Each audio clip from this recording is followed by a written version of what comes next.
Muestreo. En este material vamos a hablar de los tipos de muestreo y brevemente de la estadística descriptiva.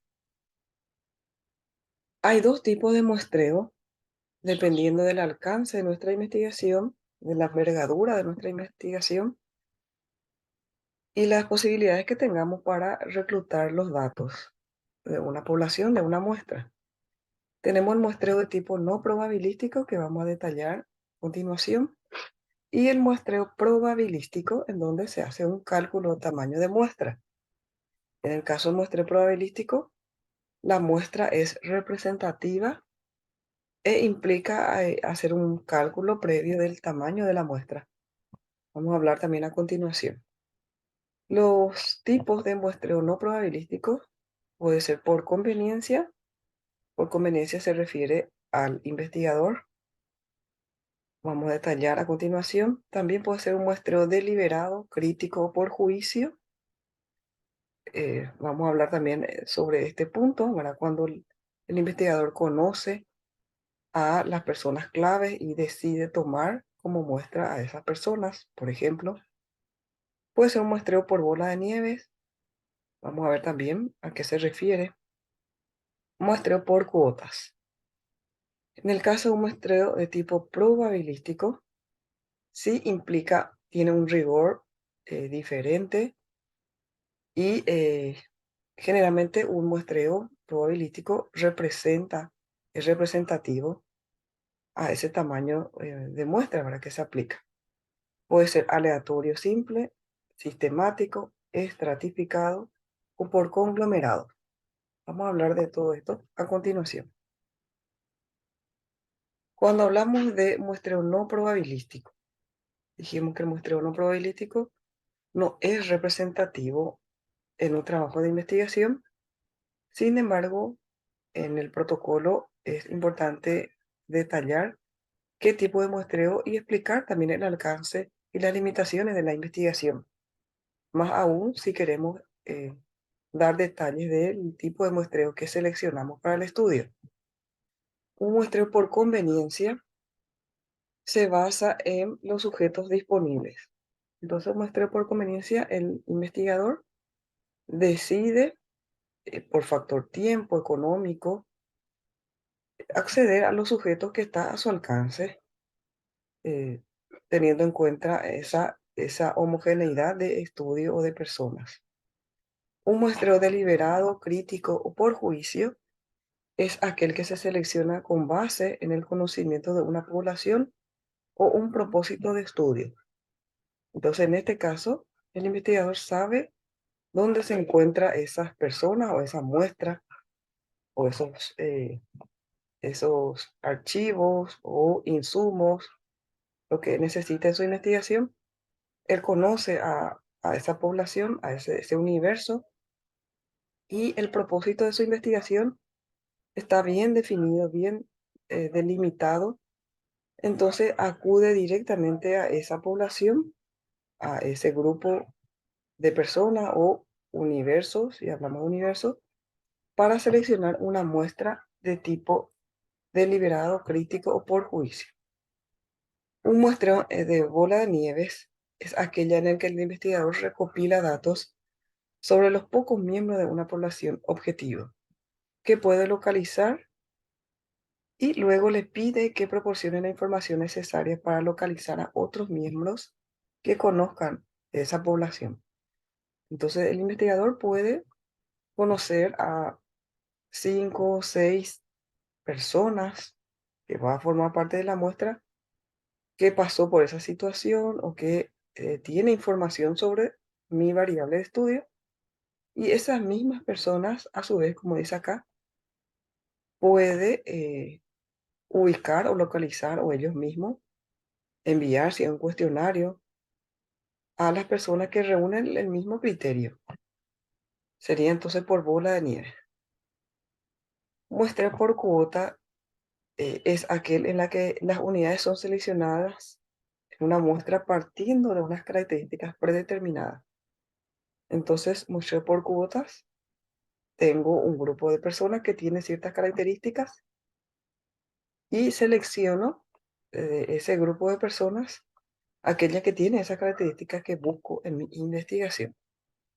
O sea, aquí estamos hablando del muestreo tipo no probabilístico y las subclasificaciones. El muestreo probabilístico, ¿qué es? Como habíamos dicho, es una técnica que necesita pasar por ciertos procesos o pasos. Uno de ellos es el cálculo del tamaño de muestra, que se puede realizar a través de una fórmula. Y bueno, y esto nos permite eh, brindar datos de esa población y de que tenga la oportunidad de ser seleccionado. Al hacer un muestreo tipo probabilístico, todas las personas que forman parte de esa muestra tienen la misma posibilidad de participar en el estudio. Entonces se evita el sesgo. Tiene un enfoque un poco más riguroso en comparación al muestreo no probabilístico. Porque, bueno, elimina el sesgo social, como dijimos, no es un muestreo por conveniencia o por selección del investigador en sí, sino que lo realiza, vamos a ver después, de diferentes maneras. Entonces se evita el sesgo social. Trata de generalizar los datos y trata de tener una representatividad esa información o ese resultado de investigación. El muestreo probabilístico tiene estas características o se divide en estos tipos de muestreo otra vez, ¿verdad? Que puede ser el estratificado, que consiste en dividir a la población en grupos en función de algunas características. Entonces, muestreo estratificado, tengo mi grupo de personas, de población, y divido, por ejemplo, el grupo de estudiantes de primer curso, segundo curso, tercer curso. Los estratos sería el curso de estos alumnos. Entonces yo voy a elegir para mi muestra, personas que representen al primer curso, alumnos que representen al segundo, tercero. Los estratos vendrían a ser el curso de esos alumnos, de esa población. Muestreo por conglomerado, ¿a qué se refiere? Se elige una muestra de grupos utilizando un método de probabilidad y solo se encuesta a los individuos que se encuentran dentro del grupo de esa muestra. Entonces, en este caso sí se forman un grupo de personas o un conglomerado de personas. A su vez, dentro de este muestreo por conglomerado, se realiza un método de probabilidad para seleccionar a la muestra. Muestreo de multietapas. Consiste en seleccionar un grupo utilizando combinaciones de métodos de muestreo. Vamos a ver esta combinación entonces a continuación. Y muestreo aleatorio consiste en crear una lista de cada miembro de la población y seleccionar aleatoriamente el primer elemento. Entonces, aleatorio sería al azar. Ese investigador tiene la lista de sus participantes y selecciona de manera aleatoria eh, a los, a las personas, si estamos hablando de personas. Se refiere a un muestreo aleatorio.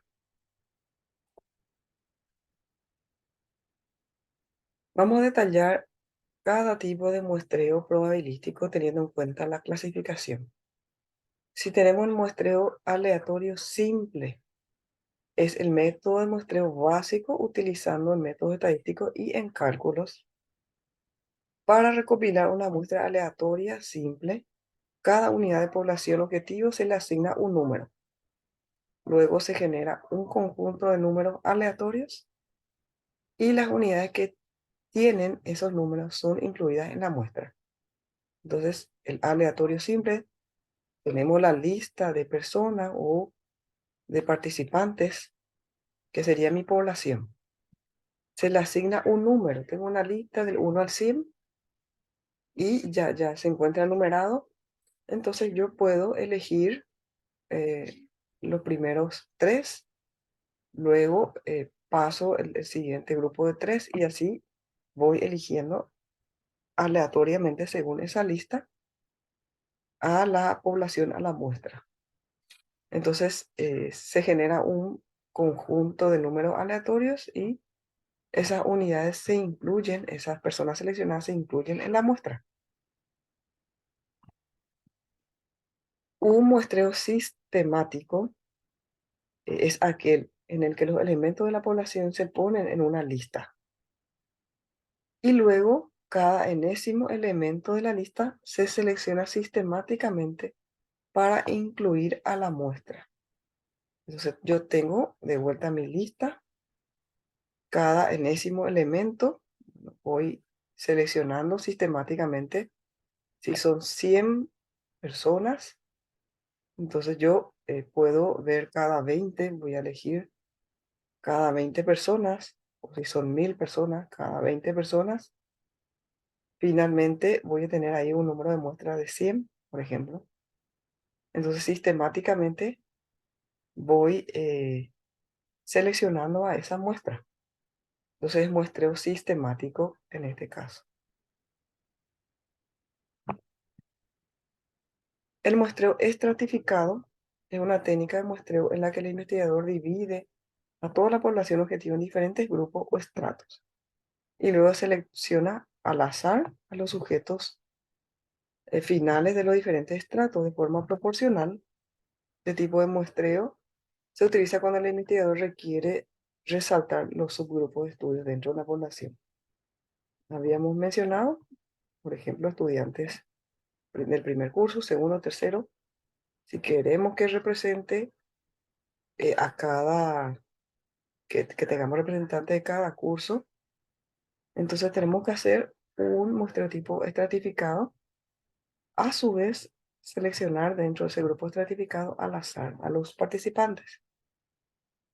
Y el muestreo por conglomerado se puede utilizar cuando es imposible o no es práctico elaborar una lista exhaustiva de los elementos que constituyen a la población objetivo. Entonces, en este caso, no tenemos la lista de personas, pero podemos ubicar en cada grupo, en cada barrio, en cada localidad, la población objetivo. En este tipo de muestreo por conglomerado, generalmente los elementos de la población ya están agrupados por subgrupos. Y la lista de estas subpoblaciones ya existen o pueden ser creadas. Cuando yo elijo el muestreo por conglomerado, yo sé que según el estudio que estoy haciendo voy a encontrar, por ejemplo, yo necesito hacer un estudio que represente al Paraguay y mi grupo conglomerado posiblemente va a ser habitantes de cada departamento del país. Entonces es importante en ese caso tener la lista, ¿verdad? Conocer la población, que es la totalidad de la muestra, la totalidad de los participantes, y los subgrupos, que serían los participantes de cada departamento.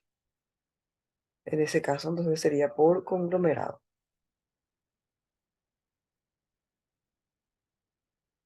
Vamos a hablar brevemente de la estadística, un dato importante que tenemos que saber manejar, cómo representar nuestros informes, ¿verdad? Desde la estadística descriptiva.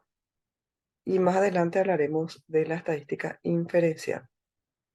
Entonces, toda esa información que recogemos a la hora de procesar los datos, podemos describir a través de una estadística, sea descriptiva o inferencial o ambos. Entonces, la estadística descriptiva, ¿qué es? Es el recuento ordenado y clasificado de todos los datos.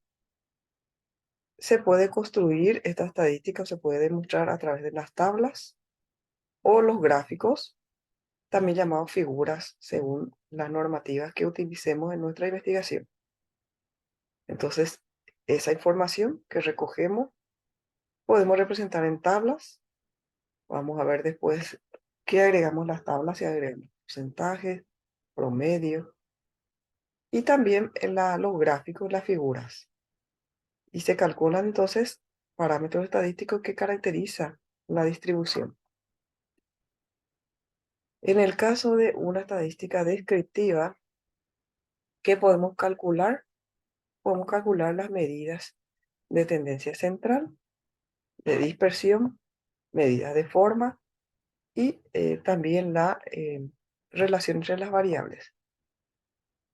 Si queremos hacer el cálculo de las medidas de tendencia central y las que ahora vamos a ver, podemos tener en cuenta la media o la media aritmética, la moda, la mediana, también los cuartiles, deciles, percentiles. Si necesitamos representar la medida de dispersión de nuestros datos, los datos recogidos, también se puede calcular la varianza, la desviación típica, el rango intercuartilo. Y las medidas de forma, así como la relación entre las variables, también es factible hacer un cálculo, ahora es un poco más específico, implica realizar estos cálculos de coeficientes de variación de Pearson y otros, ¿verdad? Que en otra clase vamos a desarrollar. Los gráficos. La idea es que todos estos datos podamos representar a través de gráficos, sea en barras, pictogramas, diagrama de sectores, histogramas, polígono de frecuencia, diagrama de cajas y otros más, ¿verdad? Vamos a hablar brevemente de la estadística inferencial. La estadística inferencial plantea y resuelve el problema de establecer previsiones y conclusiones generales sobre una población a partir de los resultados obtenidos de la muestra. Al hacer una estadística inferencial, entonces, lo que se busca es realizar la previsión y hacer conclusiones generales. Los modelos estadísticos actúan de puente entre el observado, o sea, que es la muestra, y lo desconocido. La estadística inferencial busca la representación de esa población a través de esos cálculos que habíamos mencionado, a través de esos coeficientes que vamos a citar a continuación. Su construcción y estudio están basados en los cálculos de probabilidades. La metodología tiende a hacer descripciones, predicciones, comparaciones y generalizaciones de una población. Esa es la propiedad de una estadística inferencial. Hacer la descripción, predicción, comparación y generalización de una población. Utiliza resultados mediante la estadística descriptiva y se apoya en el cálculo de probabilidades. Entonces, para hacer una estadística inferencial, nos basamos en esos datos que recogimos de la estadística descriptiva y luego hacer los cálculos de probabilidades. El muestreo, bueno, habíamos hablado de los tipos de muestreo. Una vez que declaremos o seleccionemos el tipo de muestreo, ya pensamos en el cálculo estadístico. Cuando una investigación estadística se realiza a toda la población, decimos que estamos realizando un censo o una estadística descriptiva. En el caso de aplicar a toda la población, tenemos la lista de los participantes, queremos aplicar toda esa comunidad, estamos haciendo un censo, una estadística descriptiva. Y si recogemos datos de información relativo solo a una muestra, corresponde a una encuesta o a un sondeo. Cuando no podemos, por cierto motivo, aplicar a toda la población, seleccionamos de esa población un grupo de personas y hacemos una encuesta o un sondeo. Habíamos mencionado entonces que según el tipo de muestra podemos tener al azar o aleatorio, sistemático, por estratos, por conglomerado, por anidado. Entonces, cuando tengamos toda esa información, necesitamos ilustrar a través de la estadística descriptiva e inferencial. La estadística descriptiva puede ser representado a través de información cualitativa, cómo vamos a representar esa información cualitativa, por ejemplo, el sexo, la procedencia, nivel socioeconómico. Entonces, esta información cualitativa podemos describir a través de proporciones, a través de porcentajes. Podemos elegir gráficos, figuras o tablas donde podamos hablar de las proporciones con el porcentaje que corresponde. Si queremos dar a conocer datos cuantitativos a través de la medida de tendencia central, podemos usar el cálculo de la media, la mediana o la moda. Si queremos hacer una descripción y representación de los datos con una tendencia de dispersión, entonces se puede hacer el cálculo de la varianza, intervalo de confianza, desviación estándar y el rango. Por ejemplo, si quiero hablar del peso de los pacientes o de un elemento, yo puedo hacer el rango del peso que estoy tomando, puedo hacer la desviación estándar de la media, de la media aritmética, y cuándo sería la desviación estándar de ese kilogramo, de ese peso. Vamos a ver los ejemplos. El intervalo de confianza también se declara en un trabajo de investigación. Bueno, y la varianza, por supuesto. De estos puntos vamos a ver en otra clase.